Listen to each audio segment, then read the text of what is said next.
evening, Mary B. Austin innovators. It's Mrs. Pouliot here, and I am going to read to you tonight one of my favorite picture books, Caps for Sale.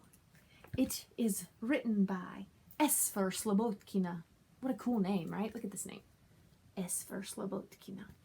And it is a tale of a peddler, some monkeys, and their monkey business. I love it. Let's read it together now. Caps for sale.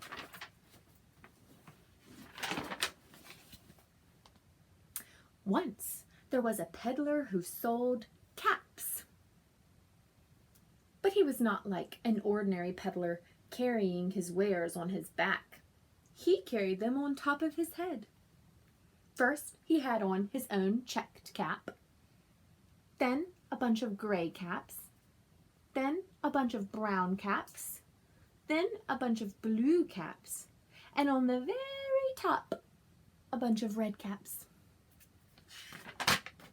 He walked up and down the streets, holding himself very straight so as not to upset his caps.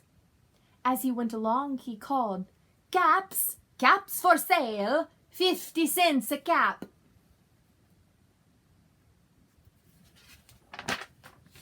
One morning, he couldn't sell any caps. He walked up the street and he walked down the street calling, "Caps! Caps for sale! 50 cents a cap!" But nobody wanted any caps that morning. Nobody wanted even a red cap. He began to feel very hungry, but he had no money for lunch. "I think I'll go for a walk in the country," said he, and he walked out of town. Slowly, so as not to upset his caps. He walked for a long time until he came to a great big tree.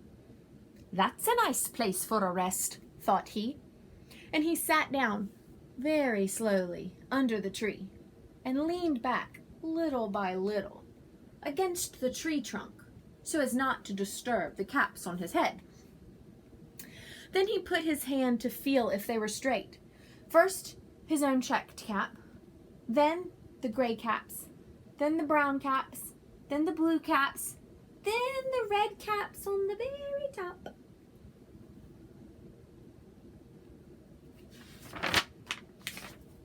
They were all there, so he went to sleep.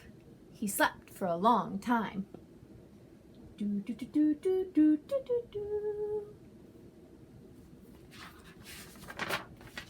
When he woke up, he was refreshed and rested.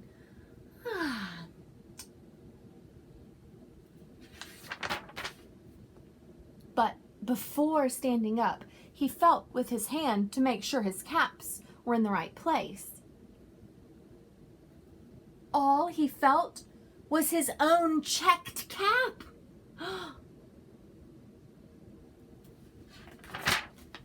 He looked to the right of him, no caps. He looked to the left of him, no caps.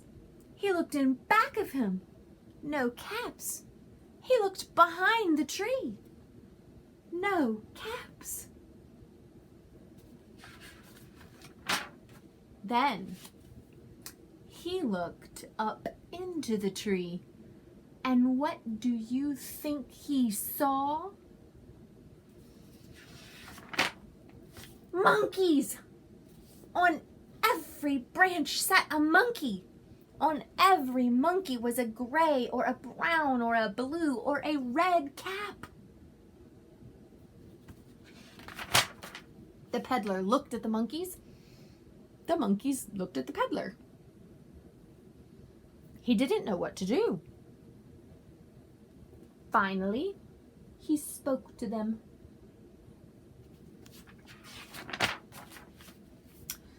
"You monkeys, you," he said, shaking a finger at them. "You'll give me back my caps." But the monkeys only shook their fingers at him and said, "Zoot, zoot, zoot." This made the peddler angry. So he shook both hands.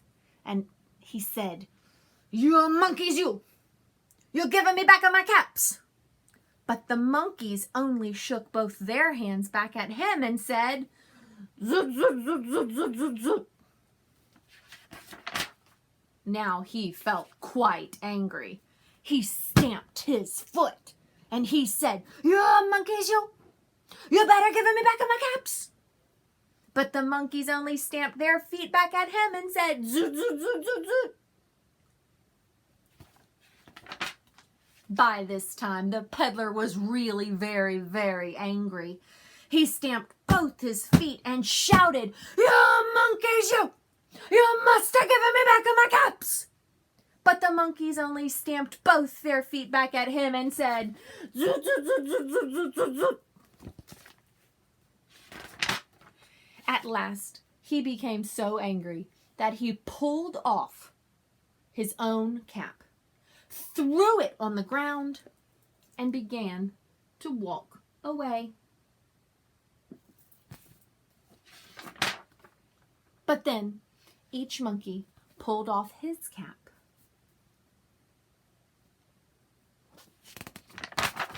And all the gray caps, and all the brown caps, and all the blue caps, and all the red caps came flying down out of the tree.